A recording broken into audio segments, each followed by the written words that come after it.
Hey there, and welcome back to another devlog.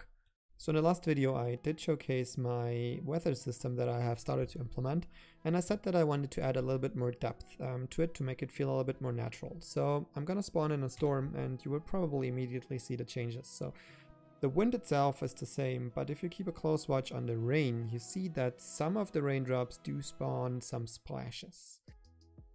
I actively chose to not create a splash on each of the raindrops whenever they die, because I figured that this might be too much. Simply because whenever I have a strong storm, because I do have two different types of storms, weaker and stronger ones, and if there is rain, I have over 400 raindrops that will fall and they die on like a random height. So it can happen that they would die a lot raindrops within the screen. This would then end up in creating a lot of splashes. I think that currently the rate of splashes that are created is a little bit it's not enough. I need to increase it a bit. So this is something I still need to play with. But for now, I think that the current rate of the raindrops is quite nice. At least it is quite nice looking, and it gives the rain a little bit more of a rainy touch. I don't know, the devil's in the detail, right?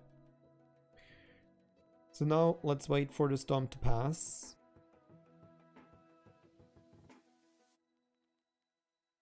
So now the storm is completely gone. The raindrops will disappear any second. There we go, the raindrops are gone.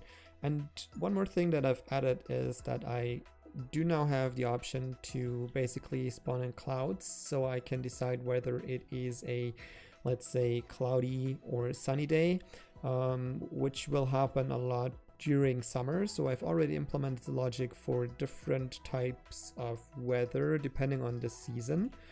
So clouds will spawn in on the right side of your camera, and up here we already see one that is coming over here.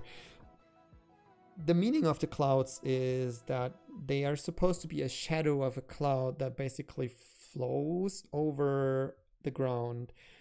The current clouds that I have, at least from the visuals, they look more like actual clouds, or let's say a fog. They don't look like a shadow, so I still need to play around with the coloring of these clouds, but the basic logic is already implemented, and the changing of the coloring is going to be something that's like a little bit of try and error and probably relatively simple as soon as I figure out the right color, and maybe I need to adjust the format a little bit. But at the end of the day, implementing these cloud movements was relatively simple, and the only thing I now need to change is the actual look of the clouds. But the basic foundation for my cloudy weather is finished. One big change that I've also added, so let's go ahead and let's leave the scenery. Let's switch to winter. And now we spawn in another storm. And obviously in winter there is not going to be any rain, but we will have snow. So I did add some snow, and I really like how it turned out. I like the whole winter scenery. I don't know, it really feels nice, and the snow does give it a special touch. Also, people on Reddit gave me a really good feedback, so obviously if people on Reddit tell you something is good, well, it really is good. So this is the snow that I've implemented. Also, like with the normal weather system, I do have stronger and weaker snowstorms. The only difference is the amount of snow that you will see on the screen. But this is the current snow that I've added to my weather system. So now I can go ahead and I can give you some sneak peek of what I'm also working on currently. So let's go to the next scene. So now we're in the scene of the crossroads, or the crossroads scenery. We have a lot of dandelions over here. And we have an NPC.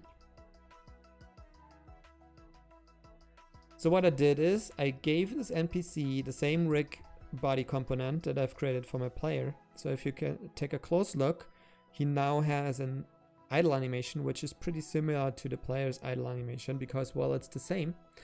And I have quick and dirty implemented the logic for him to move to the right and then stop whenever I press a key. So if I now press P, he starts moving, and if I press P again, he stops and goes back into the idle animation. So here's a sneak peek of what I'm currently working on. I am trying to bring NPCs to life to give them a daily routine.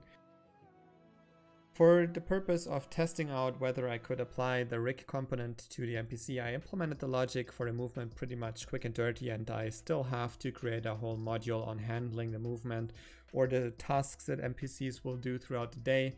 Let's say, for example, water the crops or go to the city and get a beer or something like that. So this is something I will showcase in probably the next devlog or maybe the next two, because it's probably going to be a bigger task. This is everything that I wanted to show off. This is everything that I've been working on for the last week. I hope you liked it. If you've made it this far into the video, consider hitting the like and subscribe button, and maybe check out my Twitter. So stay safe, see you next time, and have a good one. Bye bye.